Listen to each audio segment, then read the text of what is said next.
Hello, my name is Alastair Williams and I work for Simple HR, an innovative HR service company based in Scotland. As part of our Management Academy, I'm presenting a series of tea break talks. This video is about difficult conversations. What makes conversations difficult, in my experience? Well, it's always down to one thing. These conversations are and have to be personal. From matters of personal hygiene, interpersonal conflict, or any workplace situation that requires emotional honesty, the principles are the same. Step 1, be prepared. Step 2, really understand the other person's position. Step 3, actively listen. Step 4, reflect the situation back. Step 5, imagine the results. Step 6, gain an agreement. And Step 7, define a plan. Before we work through these 7 steps, it is worth considering the environment. Interruptions are a big no-no. It is disrespectful, distracting, and damaging to the flow of the conversation. Privacy is important. Emotions can run high. An upset or angry reaction can be embarrassing and humiliating if witnessed by one's colleagues. Importantly, these conversations cannot be rushed. Enough time has to be spent in each part of the conversation in order to transition to the next phase. To give a little context, let us consider a colleague called Jenny who wears very, very strong perfume which Amanda claims gives her terrible headaches and makes her asthma worse. Jenny's perfume is powerful and you've been asked by Amanda to sort this out. So let's consider the 7 steps. Step 1. Before meeting, you must have an idea of what will make a success. Surprises are never good. If you've initiated the meeting, ensure the person knows it's a delicate matter. If you have been asked to attend the meeting, then I would always ask what the meeting is about, in order that I can be properly prepared. Step 2. Really understanding their position. This takes time and empathy. By letting the other person start the meeting, you're showing respect and patience, enabling you to capture the essence of the issue without influencing or affecting the discussion. This allows you to identify the real issues and understand their perspectives, ensuring that your response is appropriate and professional, and it gives you time to think. Step 3 is about really listening. Again, this needs time, patience, and sincerity.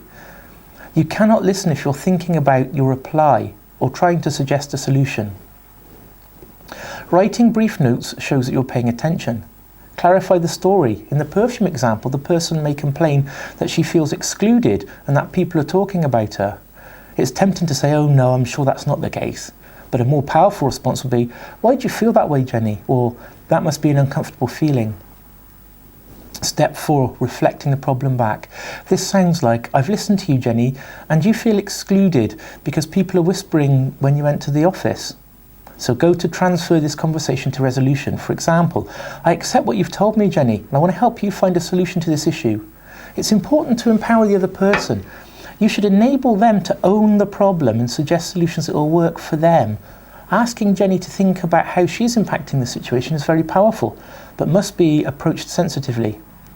For example, Jenny may well say that she feels Amanda is the main culprit here, and she could be right. Asking Jenny why she thinks Amanda is behaving in this way will often elicit an answer that's either pretty close to the truth or can help you get there. Step 5. Imagine the results. This could sound like, so if we found a way to address the situation between you and Amanda, the atmosphere at work would be improved and you'd feel less isolated. This is the most delicate stage of the meeting, and it's the bit that people often try to rush. Honesty, compassion, and time are the only tools that work here. It's really important to focus on the issue. My suggestion would be to say to Jenny that I have noticed that her perfume can be very powerful at times, and perhaps this is being noticed by her colleagues. And then ask Jenny what she thinks, but wait for her to answer. There is always a reason for these situations. It may be that she was teased in the past about body odour and she's overcompensating, or she may not realise that her perfume is so strong. It's easy to get used to smells, as the adverts for air fresheners repeatedly tell us. Distancing the issue from the person is important. You could ask Jenny if she's ever worked with somebody who's sensitive to strong scents, or if she knows that strong smells have been linked to headaches in the workplace. Step 6 is about gaining agreement. This is agreeing to the problem. If the previous 5 steps have gone well, this should be the shortest of the 7. If you cannot get agreement, you must go back to step 3. There is no alternative. Agreement cannot be forced. Step 7, the last step. In Jenny's case, this could be as simple as not wearing perfume to work or not reapplying it at every opportunity. So let's reflect on how to take the difficult out of difficult conversations. Step 1, be prepared. No shortcuts here, and visualize success, not the conflict. Step 2, really understand their position. Without this understanding, you will not be able to move to resolution. Step 3, listen actively, clarify frequently, accept what the person is saying, don't judge or offer solutions. Step 4, reflect the situation back. This demonstrates that you've been listening and have understood their position.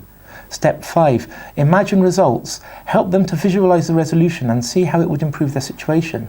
Step 6, gain agreement on the problem. Just the problem, break it down to its most simple elements. Step 7, define the plan, make it specific, sensible, and review progress. Closing these conversations is important to starting them.